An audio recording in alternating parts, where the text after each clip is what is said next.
power and control are not straightforward matters anymore. You know, empires and imperialism exist in different forms today than in the past. Economic empires exist, private sector empires, shareholder empires, empires of debt, oligarchical empires, and all of these various types of empires overlap and intersect. You know, there's spheres of influence that operate like soft empires. BlackRock and Vanguard are imperial structures.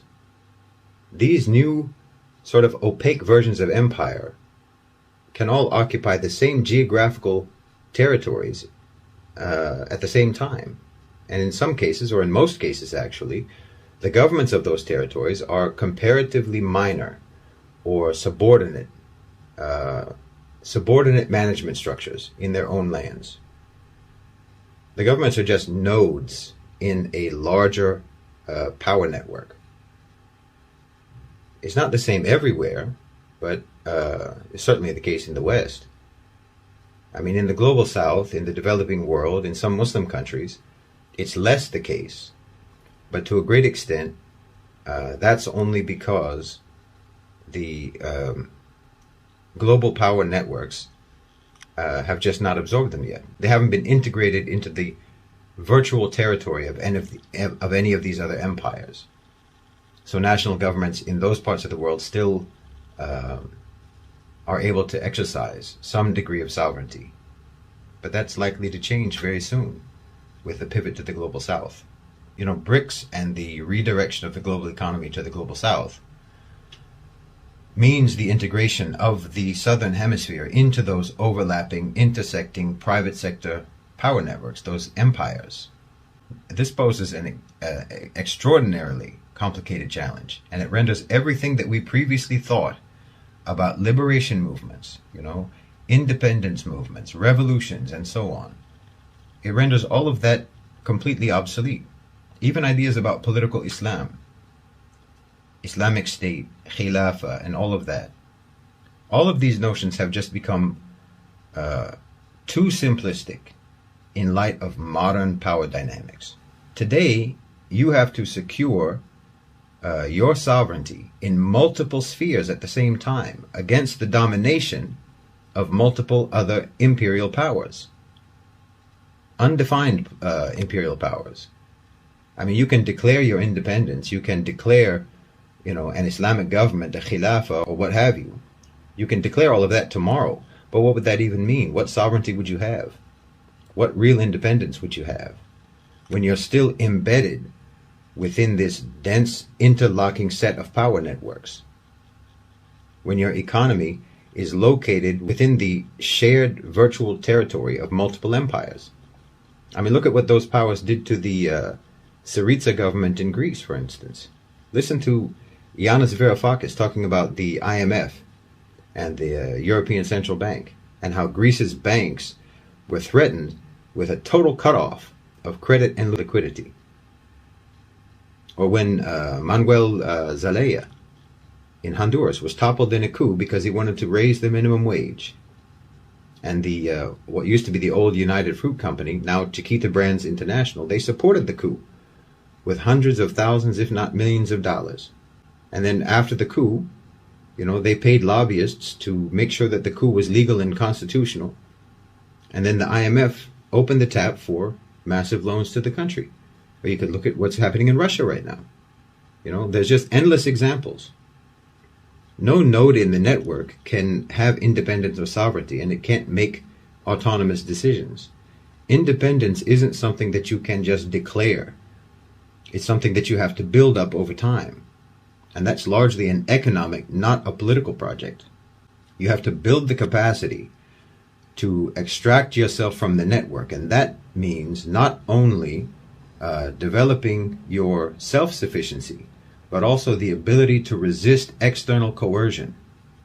Russia worked on that, and they started to take it very seriously after Crimea, and that's why they're able to even function now under the sanctions. The UAE has also been developing this for a very long time and taking it quite seriously, and they're doing very well with that. This requires incredibly tactful maneuvering within the imperial power networks that you're already in, counterbalancing interests, discreetly and strategically trying to increase your own power without threatening or conflicting with others. It requires a coldly objective assessment of your position in the networks,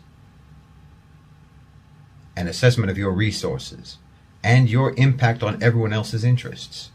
No revolution is going to achieve that for you. No jihad, no declaration of independence, no declaration of a khilafah or the enactment of the sharia.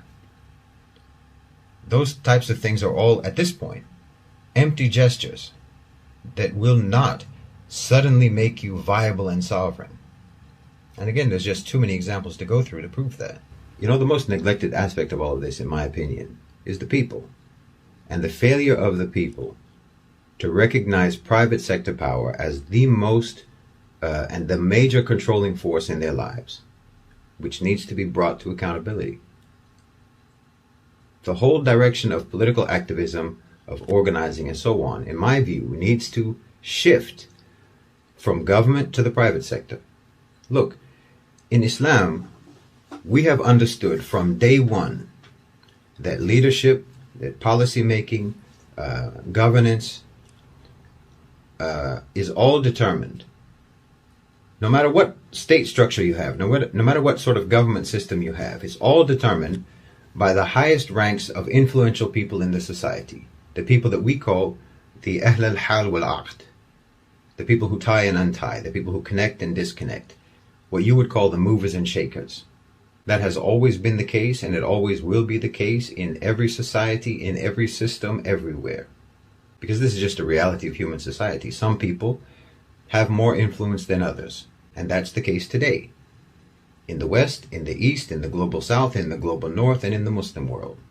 And those people and the institutions that represent them need to be brought into the focus of activism, of lobbying, of campaigning, of pressure, to make them accountable and responsive to the public.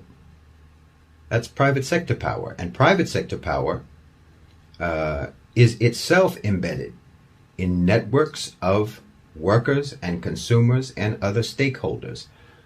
But when those networks of consumers and workers and stakeholders are inactive, are complacent, are dormant, or distracted, that is how private sector power is allowed to operate independently, selfishly, and with sovereignty.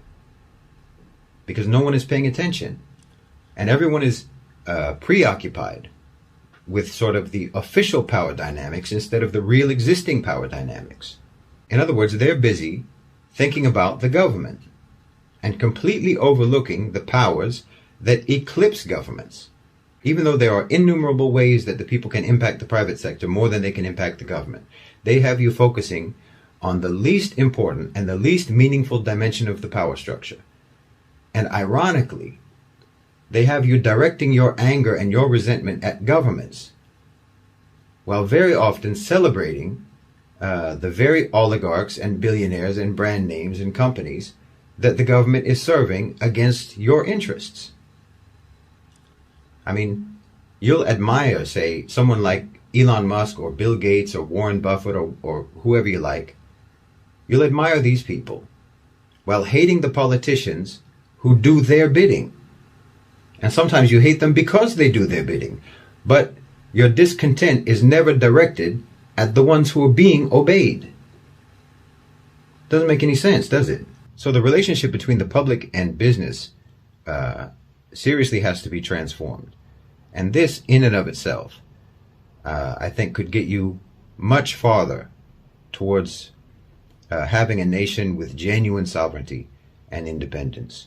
But it requires the awareness of the people and the participation of the people and redefining the relationship between the private sector and the population.